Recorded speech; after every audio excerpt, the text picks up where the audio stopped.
Welcome, everybody, to this episode of Beyond the Crucible.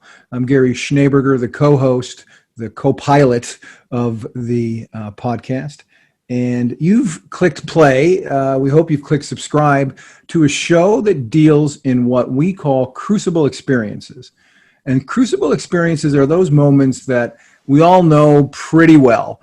We probably all know them better than we wish we did know them. And those crucible experiences are those failures and setbacks, traumas and tragedies, those difficult circumstances in our lives that really can feel like it's knocked the wind out of our sails. It feels like it's knocked the wind out of us, that can change truly the trajectory of our lives.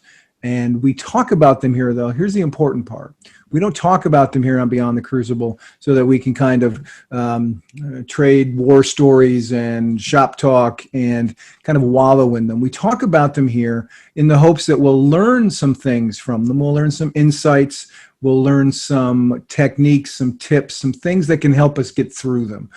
Because when we get through our crucibles, we can set our course for a life of significance. And here to talk in depth about an interesting subject about crucibles is the founder of Crucible Leadership and the host and pilot of the program, Warwick Fairfax. Warwick, this is going to be a good one. Absolutely, Gary. Very much looking forward to it. So, listener, what we're going to talk about today is a subject that you've heard us talk about before. I was scrolling through old podcast episodes, and episode number 15 was on perseverance. And we're going to touch on a little bit of perseverance in this discussion, but it's a broader thing than that. And in some ways, it's a more focused subject than that, because what Warwick and I sort of landed on as we were talking about what we wanted to discuss here is that we are all sometimes, and 2020 feels like one of those times, when we get crucible fatigue. Perseverance is necessary to get through a crucible, but perseverance plus is necessary to get through fatigue. Whether that fatigue is caused by the circumstances in the culture, in the country, in the world, or they're caused by much more personal things. So, Warwick, when we started talking about the idea, what are we going to talk about in this episode? I sort of brought up what about crucible fatigue? And you really latched onto that as something that you thought was really relevant. What were you thinking when that kind of popped in your head? You went, aha, this sounds like it might be a good one. Yeah, sometimes we go through this crucible and it feels like it's a bottomless pit. It feels like the pit has no end. There is no light at the end of the tunnel.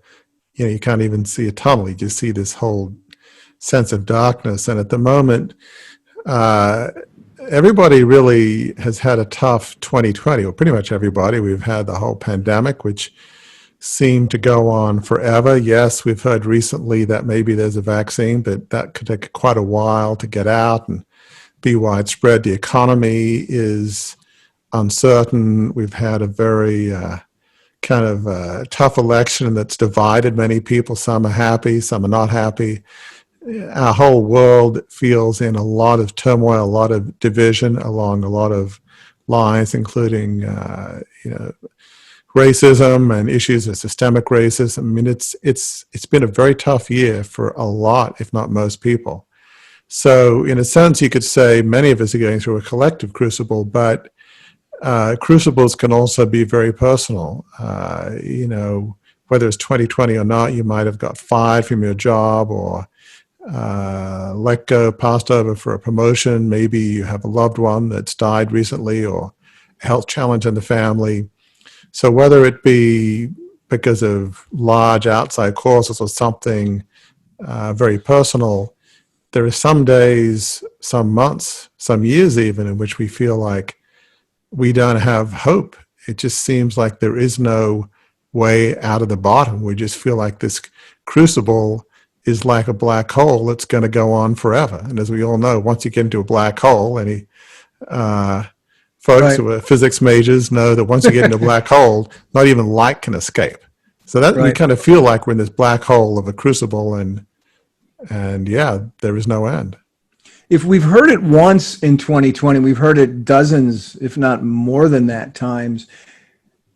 People saying, "I'm just, I'm just tired of this. I'm tired of fill in the blank of the pandemic and the concern about health in the pandemic and the concern about the health of the economy and the restrictions and I was just talking to my wife and I were talking to my stepson last night, and he was saying, he had plans this summer to see his friends and do things, and he hasn't been able to do that. And, you don't realize that sometimes as you're dealing with your own fatigue, that everybody around you probably has a little bit of that fatigue too. And on any given day and any given year, that can be real. Those crucibles, to use your excellent phrase, can feel bottomless. But right now, it seems like a great percentage of us, a great concentration of us are feeling that. And in fact, just this morning, I was poking around on LinkedIn, and there's a story, a news story on LinkedIn about firms grappling with what they're calling pandemic burnout. So we're calling this Crucible Fatigue. They're referring at LinkedIn to pandemic burnout. And I'm not going to read the whole story, but here's some interesting, just as we go through this episode, I know the things that you're going to talk about, Warwick, and they touch on some of these very things. As the pandemic stretches on through the fall, bosses say many of their remote employees are reporting depression and uncertainty over what's next. And many firms are taking actions to head off a surge of employee distress. That sounds like fatigue, doesn't it? But just a couple of the tips that they offer in this story on LinkedIn. One, and we'll talk about it in more detail in some different words, but as we move through this episode, encouraging staff to take time off or take self-care days. Okay, that's one of the things that LinkedIn's talking about in terms of pandemic burnout. We'll talk about it in this episode about Crucible Fatigue. Also, fostering dialogue to share genuine emotions. Right, that's one of the tips that you have that we'll unpack a little bit later on, and then offering training or supervising to help people with expressing empathy to others. Again, that's one of the things we'll talk about it. You'll talk about it in a bit of a different way, but you will talk about it before our time is up today. So I thought that was very interesting as we sort of picked this idea out. We're not the only ones who are doing it, because here's LinkedIn talking about it just this morning. Yeah, it's so true. For so many of us, we just locked at home, and I have 3 adult kids in their 20s, and one is working remotely and, seems to be okay. My daughter came back from Australia, where she was for a couple of years, and she's doing a grad course, and, she should be in Chicago where the grad course is, but it's all remote, and she's an outgoing person, so it was just tough to be locked at home. And younger son had to do graduation from college. I guess remotely. Wasn't able to go to it live. So our lives are just so different. People are getting isolated, I'm sure. Depression and other issues are more prevalent now since people are locked at home. So it's life is tough enough, but you've got this overlay, so it's a tough time for many people.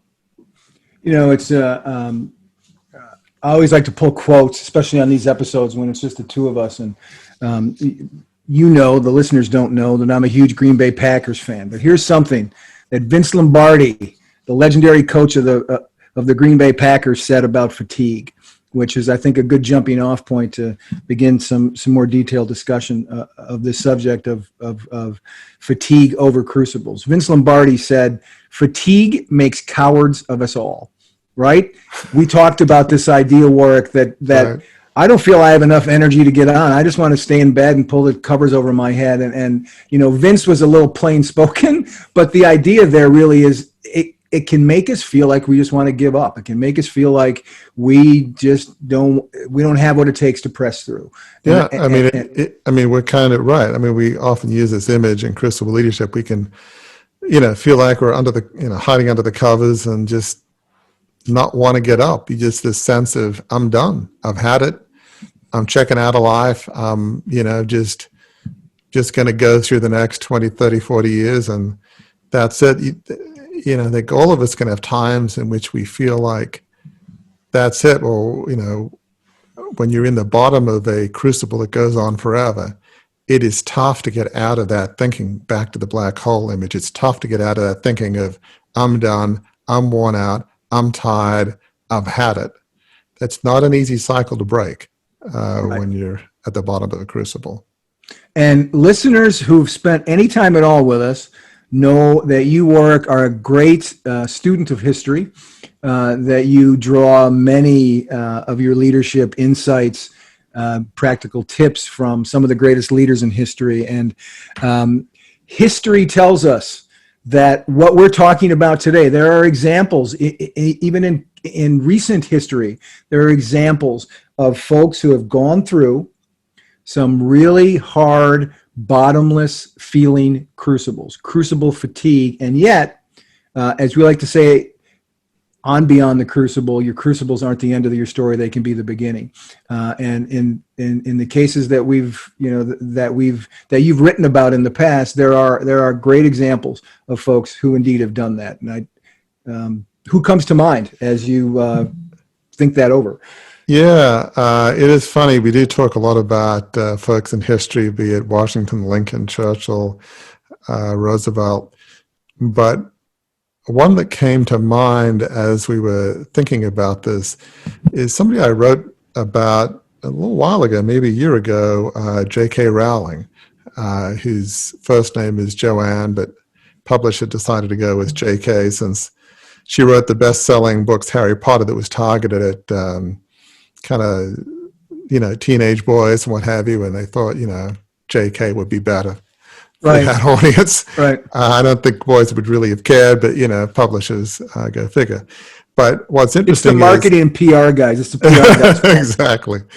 So, everybody's heard of J.K. Rowling, and they've heard of her incredible success. She's sold more than 450 million copies of a 7-book series.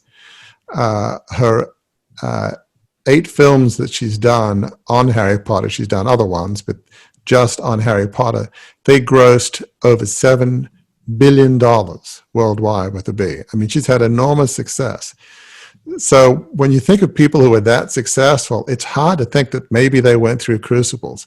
Maybe they went through a time in which there seemed to be no hope.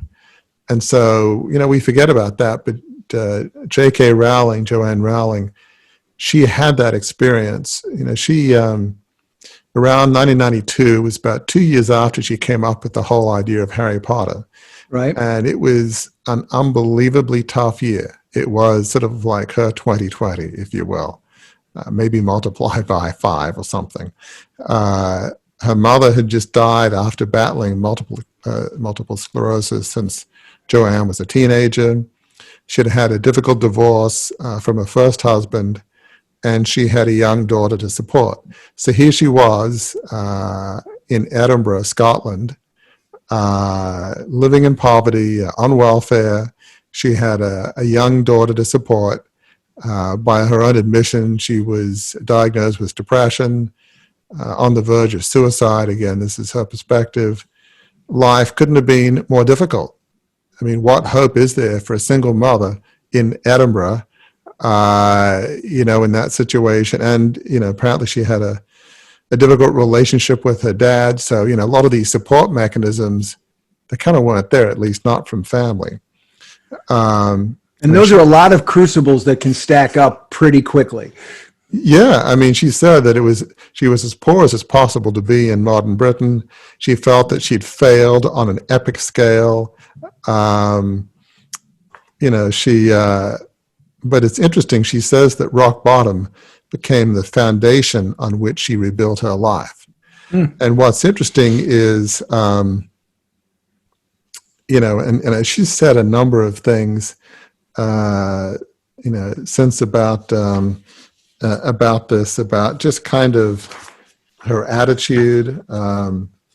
She said failure was stripping away of the non-essential. She said she was set free because her greatest fear had been realized, and she is still alive, and she had a daughter that she adored. Failure taught her things about herself that she couldn't have learned any other way. So she said that later, but at the time, picture J.K. Rowling. So here she is, Joanne Rowling. She's in Edinburgh. She tended to ride in the sort of cafes in the town. And so what she would do is she'd have a stroller with a young daughter in it. And as a lot of young mothers and young parents will know, she'd be wheeling around the stroller until eventually a daughter would fall asleep, which can take a while. So a daughter would fall asleep. She'd head into the cafe and then start writing, not in a typewriter, longhand on a pad of paper. And she's probably thinking, okay, how many pages can I get done before my daughter wakes up? Right. 3, a chapter. Okay, off we go. Let's have another few walks around the block, and then let's go to another cafe, or maybe the same one. So that's what she did, time after time, until that book was finished. Then she went to a number of publishers. She went to 12 publishers. They all said no. The 13th said yes. And let's back up so listeners catch this moment. The book she's talking about that she gave to 12 publishers, or a dozen publishers, wasn't, some book you've never heard of. This was like Harry Potter. This was when people talk about the most successful books of all time, there's the Bible, and then I think, some of the Harry Potter books fall in under that in terms of sales. So this was this was something that was good that she poured herself into, and yet it was rejected 12 times. Right, because nobody had ever heard of Joanne Rowling, at the time. So who was she? And so most people will turn down books, even seems good ones. But, you could tell yourself, well, that's Joanne Rowling, but think, she's a single mother, bad divorce, mother died, bad relationship with her dad, and here she is in Edinburgh on welfare. Right. I mean, there's not a lot of hope to be gained there, but somehow she was able to press on. Somehow she didn't give up hope, and just believed in the dream. She just believed in this book, and she wouldn't give up. And we'll talk later about how that relates to some of the tips. But it's pretty amazing story. It is, and let's walk listeners through exactly what that's like. If you're feeling right now, listener, like you're in a bottomless crucible, right? You're having crucible fatigue, be it the pandemic, the economy, personal things. Let's just unpack what J.K. Rowling went through. Sends the manuscript off once, rejected, twice, rejected, 3 times rejected, 4 times rejected, 5 times rejected, 6, 7, 8, 9, 10, 11, 12 times it was rejected. She could have given up at any one of those times. How many times does it take us, and this is a rhetorical question for all of us, how many times does it take us to give up on a dream, on something, 3 times, 4 times? What if J.K. Rowling at the 3rd time, the 7th time, the 10th time had given up? The world would have been deprived of what culturally is considered, one of the great children's novel series, and then from that movie series of all time. She pushed through. And because she pushed through, I would say, in the language of Crucible Leadership, she's living a life of significance. Absolutely. Very true. She's living an incredible life and has a whole kind of volunteer organization to support people. I think others that have gone through some of the experiences that she's had. She's had an incredible impact on the world, no question. It was interesting, Warwick, when you mentioned to me, on the show here, when you mentioned the amount of money the books have sold, because you actually used the phrase "billion with a B," and one of the skills of a good co-host is knowing how to segue and pick moments to segue. So where the other time I've said a few times "billion with a B" is your own personal story, your own personal crucible, Warwick, of your takeover of the family media company in the late 80s, the failure of that. Company slips from family control after 150 years, and at a loss of $2.25 billion. Big crucible. You've talked about that many times on the show, but one of the things that you haven't really talked about that I'd like you to share with listeners a little bit is it took a while because it was the late 80s, early 90s when that fell through, and it took some time. It took a few years for you to fight through the fatigue of what that crucible caused in your life. Is that true? It is, yeah. I mean, as you mentioned, I think most listeners would know, but growing up in this large family and media business in Australia, newspapers, TV stations, radio, magazines, launched this $2.25 billion takeover to bring it back to the ideals of the founder, see the company as being well run. That kind of all fell through almost from the beginning. We had an unsustainable level of debt. I felt like I'd been put on this earth to, spend my whole life in this media company, and can do such a lot of good in the community. I thought this was a vision. Maybe it wasn't my vision, but I felt like it was a good vision nonetheless. And then after 150 years, certainly in part due to me, the company goes or passes from family control, goes bankrupt and passes on to other people in late 1990. So here we are in the 1990s, and I was not clinically depressed, but I was in a bad way. It's like, well, what is my purpose now? What do I do? Right. I wasn't poverty-stricken like Joanne Rowling. Didn't have the same level of wealth, but certainly enough to be okay. But just emotionally, spiritually, I felt like I'd let my family down, God down in a sense. The company was founded by a person of faith, and faith's important to me. I felt like I let my parents down. It was just a tough thing. And so, I've always been analytical. So I thought maybe it would be, I could get a job doing strategic analysis, marketing analysis, anything that's analytical. And I'd send out resumes to different places in first half of the 1990s. And, who wants to employ an out-of-work media mogul? Right. Nobody.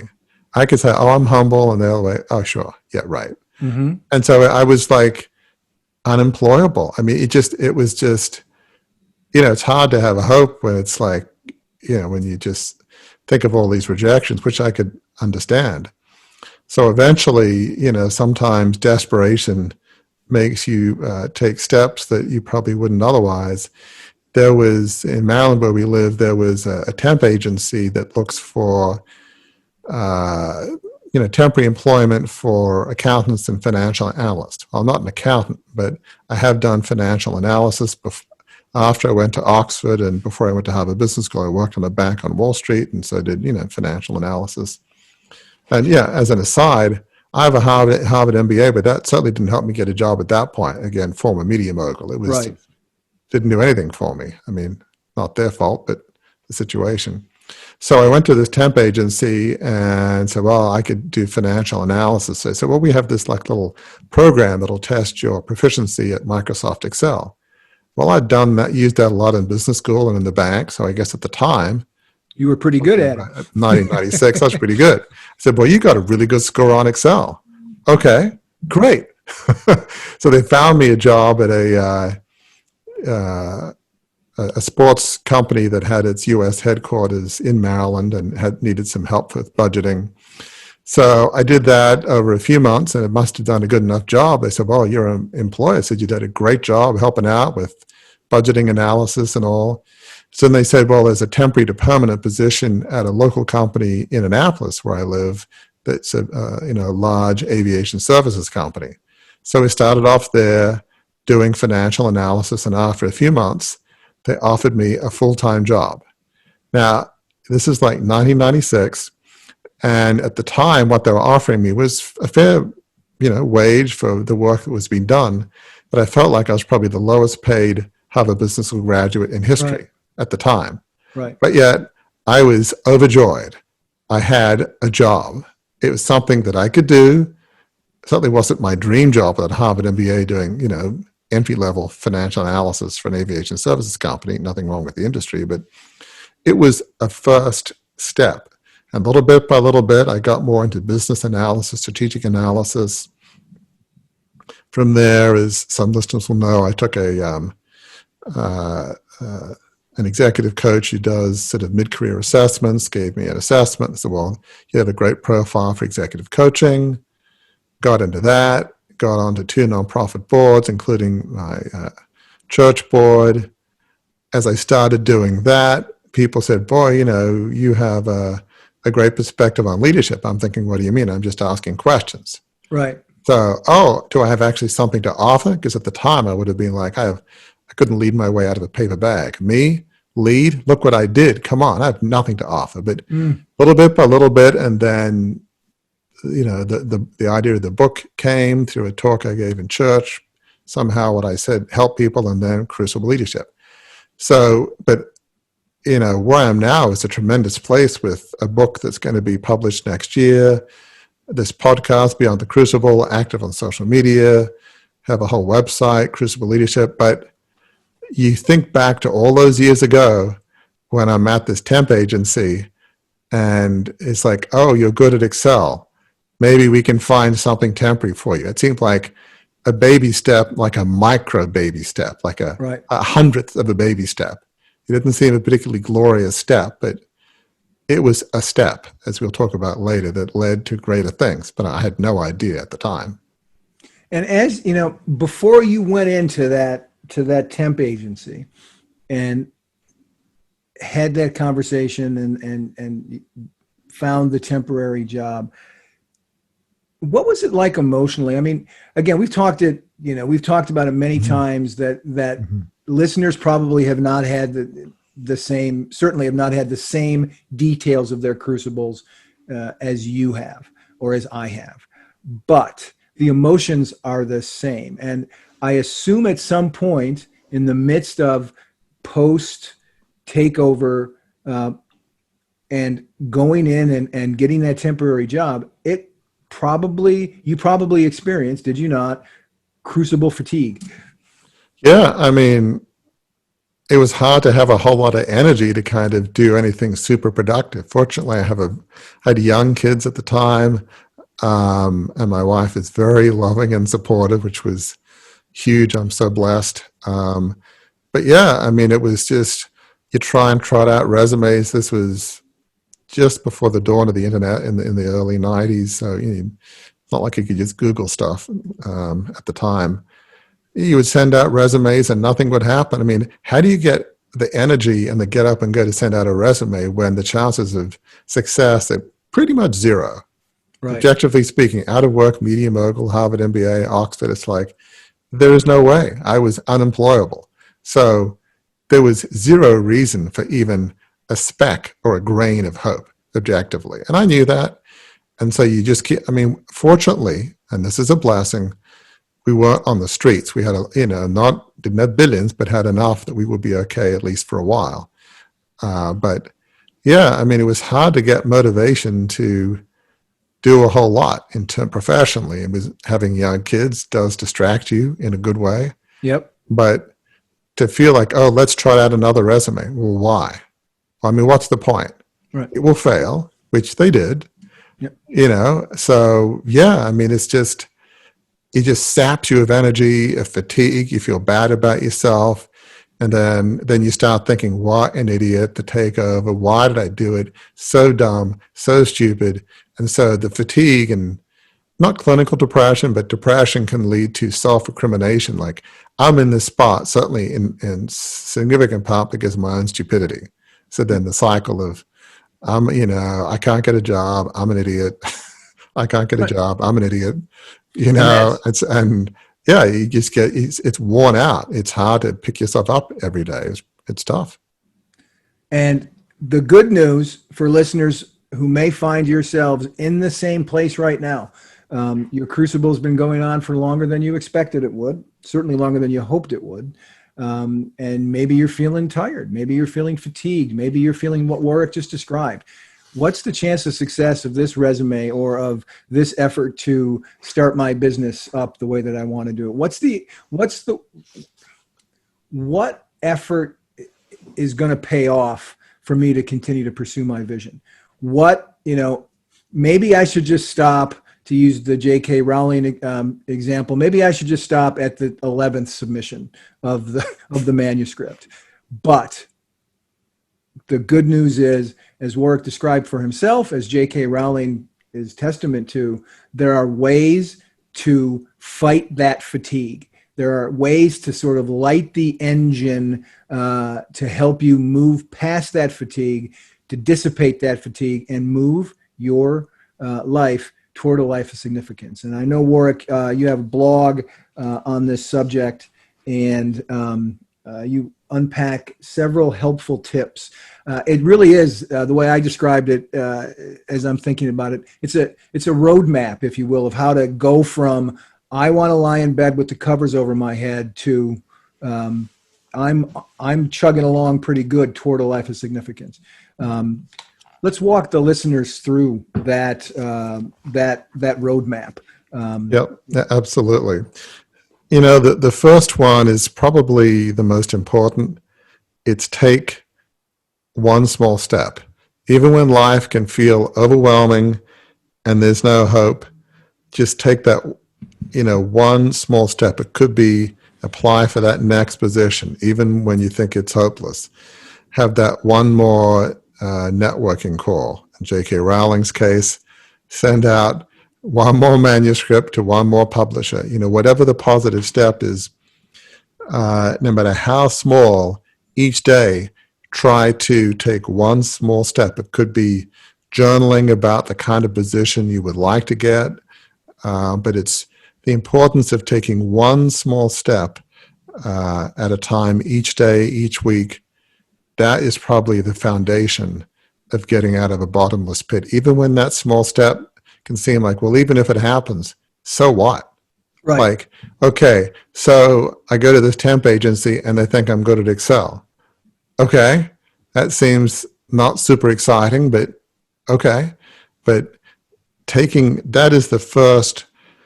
the first thing, is take one small step, because those small steps can seem like a flywheel. Yeah. And I'll give you an example of a small step I took, and we haven't even talked about this beforehand, but it just came to mind. When I was my second journalism job, and I've mentioned on the show, I think once before, that I would kind of, I was a reporter in a newspaper, and I was kind of I thought I was a star reporter. I got a lot of, choice assignments, and I began to believe my hype a little bit too much. Didn't try as hard as I could have tried. And the ultimate result of that was I got laid off. And that was, in the 90s. And it was not the easiest thing to do. Newspapers were still more robust than they are now. But I'm trying to think, what am I going to do? And again, before the internet, how do you find about jobs? How do you do this? And I remember after a couple of weeks of just kind of wanting to lie in bed and go sit by the pool and, not do really much of anything, I decided my one step was going to be this. I was going to dress every morning like I was going to work.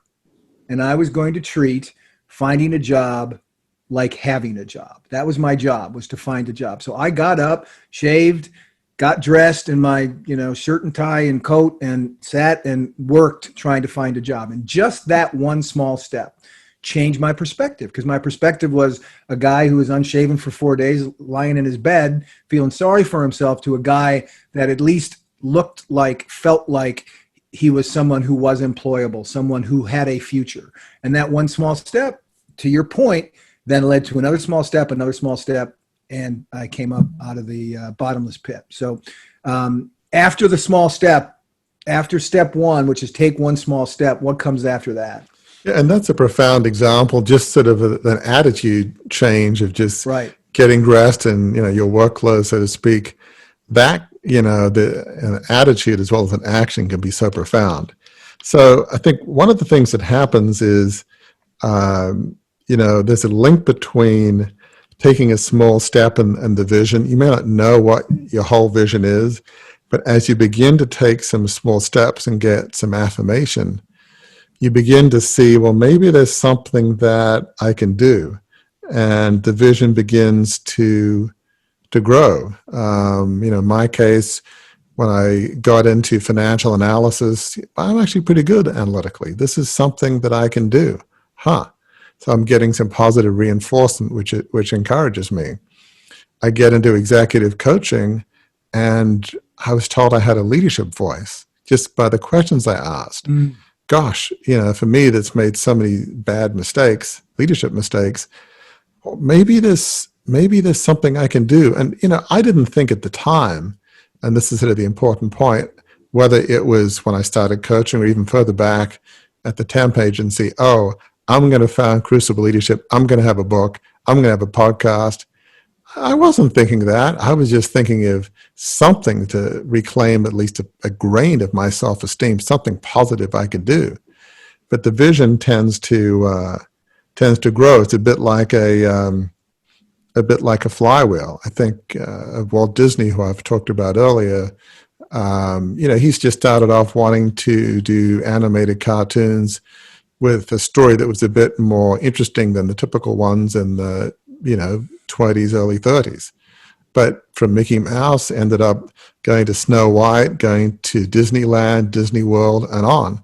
Well, you didn't have that. All at the genesis of the dream was all about, surely can't we do animated cartoons a bit better? Right. That was it. It wasn't this big long-term plan. I'm sure J.K. Rowling didn't think, what, I really see $1 billion plus grossing movie series. This is what's going to happen. She's just like, look, I've got this story in my mind. She'd outlined the whole series of books, but she just wanted to get it published. If she'd got enough income to support her daughter and have some modest living, she probably would have been happy. So There wasn't some big vision, but as you take one small step at a time and you get one small win at a time, back to your example, by dressing professionally, it made you think, okay, my attitude today is better than it was yesterday. Absolutely. You could say, well, that's not a win because you didn't get a job, you didn't even get an interview yet. But that attitude change in itself, I'm sure you viewed at the time, was a win, even be it a small win. Does that make sense? I could envision myself, I couldn't envision the Big Lebowski that I was lying. And it's funny, it was before the Big Lebowski actually that I did this. But I couldn't imagine that guy who was sitting in a bathrobe and an unshaven face. I couldn't imagine him having a job. But I could imagine the guy in the mirror sitting in front of his word processor, sending out resumes, clean shaven, tie on. I could imagine that guy getting a job. And you're right. That was a switch that flipped in my head that said, okay, I can take the next step. So that was a key small win. And, as we're doing this, and it's easy to forget, we really need to celebrate each small step. Whether of course, it's hard to go out these days to dinner, but, back before, whether it's that or even just an attitude of celebration. I remember when I got when that job at the aviation services company went from temp to permanent, it wasn't high paying, but I was overjoyed. Yeah. I'm a Harvard MBA, Oxford graduate. Why would I get excited about a very low paying, low level, entry level job? Because after what I've been through, it was felt like a big step at the time, but it was a win.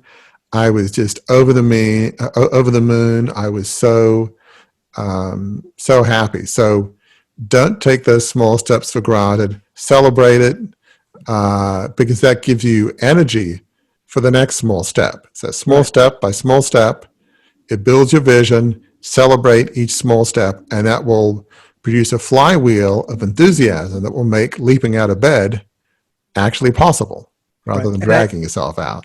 And I love that. At this point, we're through 3 points, but truly they're not really tips. They're connected points. They're connected steps along a map. This is a roadmap to getting through Crucible Fatigue. Take one small step. Don't forget your vision. Dial into your vision as you're taking that step, after that step, before you take the next step, and then celebrate each small step as you go along. That's point 3 that you just made, or step 3 that you just made. Absolutely. And I think it's funny, it's hard to learn or move or grow without moving. Movement is the key, which is why we started off with take one small step. But as you're moving, you're going to learn some things about yourself. You're going to learn about what you're good at, what you enjoy doing. You're going to learn, like in my case, I'm analytical. I'm strategic. When I started coaching, I realized I love listening to people and helping other people.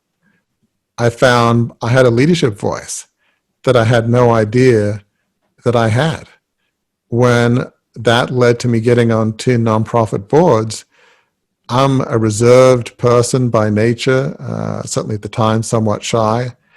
Because I passionately believed in the missions of those two boards, I found I had a leadership voice. I was able to politely but strongly express my opinion, which is not the kind of person that I thought of myself. I'm not a bomb thrower. I'd rather listen to other people than offer my opinion. Right. So, like, wow, really? Who knew I actually was able to express strong opinion constructively? So the point here is, as you go through these small steps, baby steps, as you're learning about, more about your vision, as you celebrate it, learn what you don't enjoy, but learn what you do enjoy, and learn, okay, about yourself, about who you are. Pay attention, reflect as you're moving, because there's a lot to learn through each of these steps. Why did that work? Why did I enjoy it? Talk about it to your wife or husband, friends, partner. Just learn as you're going through these small steps. And one of the things I love about learn through your crucible coming after celebrate each small step is that as you learn, you can celebrate the things that you learn. Right? Absolutely. I mean, they're up inside themselves. They can be self-contained. You celebrate the small step. You learn through your crucible. That's a small step. But then you can celebrate the things that you learn. What do you like? What do you not like? What are you good at? What maybe have you fooled yourself into thinking you're better at? What brings your heart alive? Those are things that then you can celebrate as you learn more and more about yourself. And each one of these points that Warwick is talking about is fuel that can be added to the engine of your life to help you move beyond that fatigue that you're feeling in what feels like a bottomless crucible. All right, on to step 5. Absolutely. And so as you're making these small steps, your vision is growing, you're celebrating these steps, you're learning about yourself. One of the most important things is to cultivate an attitude of hope. There are optimists and pessimists in this world, and I get it, but a pessimistic attitude to life, you have to ask yourself, how does that serve me? How does it saying, it will never work, I'm going to fail, there is no hope? I'm almost reminded of Winnie the Pooh. I think Eeyore the donkey just came to mind. I think he's right. He was like, "Oh, it's hopeless. Oh, it's never gonna work." Yep. And you don't want to be the Eeyore of your life, so to speak. It's not going to serve you. It's your choice. Right. But I would challenge you to think about, is this helpful? So have an attitude of hope. So when I got that job, that first job in the aviation services company, it's like, okay, this is my dream job. I'm analytical. Maybe I can move up into something that better fits my skills. And, or whether it's coaching or a number of things I've done with the book, it's just each step, have an attitude of hope, have an attitude that tomorrow will be a better day.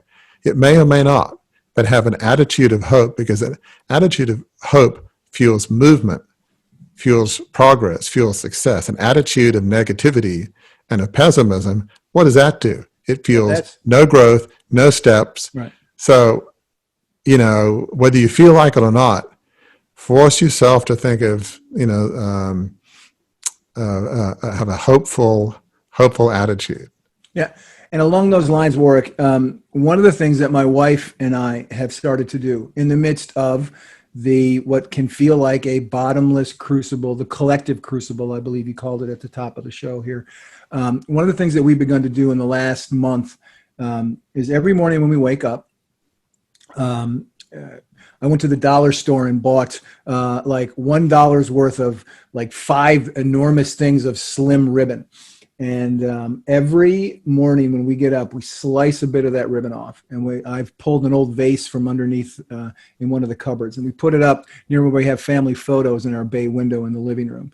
And every morning we get up, and together we take a little snip of that ribbon, which is used to wrap gifts, and we say to out loud, Thank you. This is, today is a gift, and we drop that ribbon into that vase to remind ourselves that even in the midst of whatever crucibles we're facing, this is going to be relevant after the pandemic has passed. But right now, with the pandemic going on and some of the tensions going on in the culture, today, being alive today, having the opportunity to take a small step, having the opportunity to have hope, all of that is a gift. And that for us is a tangible way to tell ourselves when our eyes open first thing in the morning, today is a gift. And if we think about it in that way, that will breed that attitude of hopefulness that you've just talked about. Yeah, there's no question. In fact, yeah, there's sort of a link between some of the last few, the last tip I have, which really hope leads into gratitude, is it's easy to have an attitude of just complaining and being, I don't say ungrateful, but just what's the point? But being grateful for every small step. It's like, okay, thanks for the interview. Okay, I got that manuscript out to one more publisher. Well, at least maybe they said no, but maybe they gave some constructive feedback. Maybe there was something in there that was going to help you amidst the no.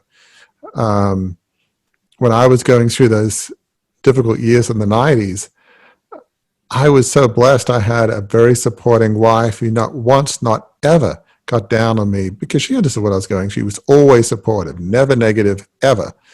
I had young kids who, I was daddy. I mean, they didn't know or care about what was happening, in my professional life, which was a bit grim.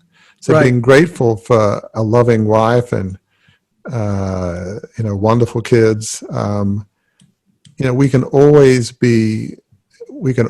find a way to be grateful. I mean, people talk about having an attitude of gratitude. It's just, maybe there's some where you might say to themselves, I can't have nothing to be grateful for, but I'd say the vast majority of people can think of something, I'm glad I'm alive. I'm so grateful for this, because both hope and gratitude, they fuel energy, they fuel momentum, and you want to turn that flywheel with these steps. You need to feed it. How do you feed it? With optimism, hope, and gratitude. And really a final step that sort of really links hope and gratitude, or helps fuel them, is it really helps to have a cheerleading squad. Mm-hmm. You can surround yourself by negative naysayers, like, Gary, Warwick, we always knew you'd fail. I mean, this makes sense, you're in this position. I mean, it was, everybody knows you're hopeless. Well, that's a strategy, but I would say don't talk to those people. Right. Even if they're right to a degree, even the most nastiest negative person might have a grain of truth in there, which is why it typically hurts. Right. If there was no truth in there, you wouldn't care. But surround yourself, and hopefully it's a spouse, partner, kids, people that believe in you, friends. We can all choose our friends. People that believe in you. That you don't need people to tell you what to do. Well, that's good, but, which can mean that was okay, but you're a long way short. They keep moving the goalposts. Right. You don't need that's not really a cheerleading squad. That's sort of like, I'm never going to hit the end zone because I keep moving the goalpost. No matter how much I achieve, it's never good enough. That's not the right people. They may be well-meaning, but you want people to celebrate each small win. You say, you know what, Gary, Warwick, that's awesome. You got that interview. Well, let's say it's Joanne Rowling. Joanne, maybe she's chatting to some of her friends in the cafe. Her daughter's gone to sleep and she's taking a break from writing, and they say, Joanne, it's okay. I know that was the 10th rejection, but we believe in you. This thing will get published. Keep going. For all we know, she had some friends that actually supported her. So that is so valuable. Find those people that will support you, that will believe in you, that will help help increase this attitude of hope, that will help foster this sense of gratitude in you. So that's huge. It's another important step, hope, gratitude, and a cheerleading squad that help that flywheel. It's all about keeping that flywheel going. Right. That is really the key. One small step at a time, keep that flywheel going, and then eventually success will happen, not maybe in the sense that you think about it or plan for it, but that is the way out of the black hole, out of the bottom of the mine shaft. Just keep going one small step at a time in a supportive environment. Yeah, as you talk about a cheerleading squad, one of the things that comes to mind for me, and we hear it all the time, and we've talked about it on the show before, surround yourself with people who will tell you not what you want to hear, but what you need to hear. But one of the things that makes those people valuable is they know that sometimes what you need to hear is affirmation. Sometimes what you need to hear is applause, is encouragement. Yeah, there may be times, there certainly are times, even in the midst of a bottomless crucible, in the midst of your crucible fatigue, that you need to hear quote unquote hard truths. But the wise people, the good cheerleaders on your squad are going to be ones who will recognize the time to set that aside, the constructive criticism aside, and just applaud you for those things that will help you move the next step that you have to take, right? The first step is important, and the next step, continuing to take the next step after that step, the 12th submission, the 13th submission of the Harry Potter manuscript, that's important. That's so true. If you were kind of writing a job description of your cheerleading squad, I mean, one of the things you hear about people in the business world and giving feedback, they talk about the 3-to-1 ratio, 3 affirmations to 1 constructive criticism. And some people think like they're helping you by just shoveling all over you in a massive pile all the things that you need to learn and do. And they all may be true, but you can't handle all of it at one time, and it's often not helpful. So, stress the affirmation, maybe ask a question rather than making a point. Is this the direction you want to go? I mean, do you think how well does this fit with your gifts and skills? There's a way of, rather than sledgehammering a person, gently guiding and nudging. And ultimately, it's their life, and you could be wrong. So, don't think like you know everything. The odd word of wisdom is fine, but as you rightly say, above all, what they need is to move, and they can't move without affirmation. Affirmation and support is sort of like the oil that greases those clunky wheels, the flywheel that gets it really spinning. So, kind of major on the affirmations, minor on the constructive criticism. Right. Just as we don't need doses. Just as we don't need internal Eeyores, we don't need external Eeyores. That's true. Yeah. Right? What you don't need is a cheerleading squad that will say, you know what, we knew you could never do it. We knew you'd always fail. Right. It's just, I mean, that's sort of like surrounding yourself with people that are tying ropes all over you and chains. Right. You don't need to be chained down. So yes, those people should not qualify. They should not be hired for your cheerleading squad. Absolutely. One of the things that we say at the end of that I say at the end of every episode, Warwick, is it's time to land the plane. So we're going to land the plane here in a bit.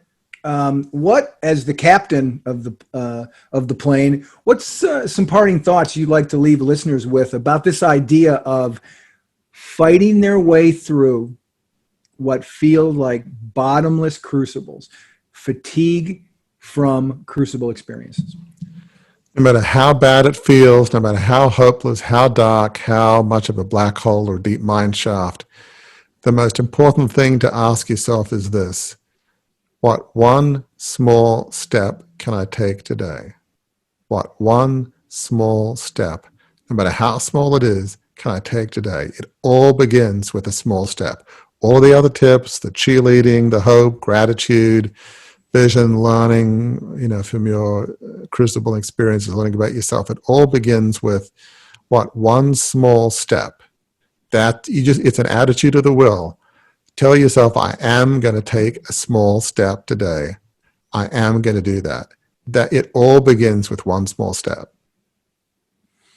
Well, I have been in the communications business long enough, and I've used enough plane metaphors on this podcast to know the plane's landed, and that's the last word that we should share for today from the mouth of both the founder of Crucible Leadership and the one who's lived through it.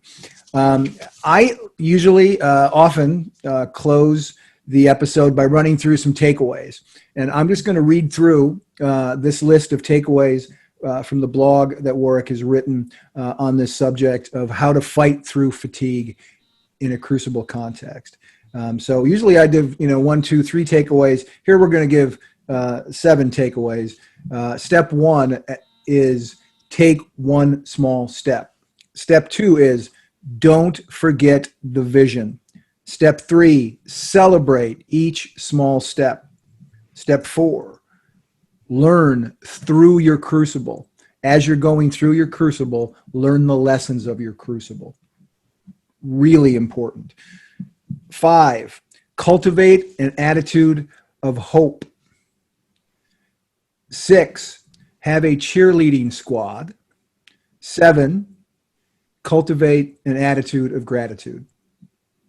Those 7 steps taken roughly in that order, but you may find as you're walking through it, there's a different order that works for you. But one of the things to remember as you're taking these steps, these aren't disconnected tips in the sense of try this here, try this here, try this here, maybe do this, skip that one. What Warwick's laid out for us here is really a roadmap where each time your engine gets a little more fuel, the flywheel gets a little more energy, and it pushes you through the fatigue that you're feeling about your crucibles. And the beautiful part of that is once you're past that fatigue, once that dissipates like black clouds being lifted, once you're through that, that's when you really begin to walk on that road to what we call a life of significance. On that subject, listener, one way that you can take a first step, the first step that you can take if you're unsure of what that first step might be, is go to crucibleleadership.com, and there we have a life of significance assessment. You can answer a few questions, and you will be given, tailored just for you, some results that will tell you, as we've talked about this journey on the road to a life of significance, will show you where you are on that journey. It will also give you some insight into your personality type as you're going through this. Where are you at personally? Are you an Imagineer? Are you a world changer? What's the qualities of your personality where you're at on the journey? So you'll find out where you're at. You'll find out who you are as you're at that point in the journey. And then most importantly, you will be given some tips.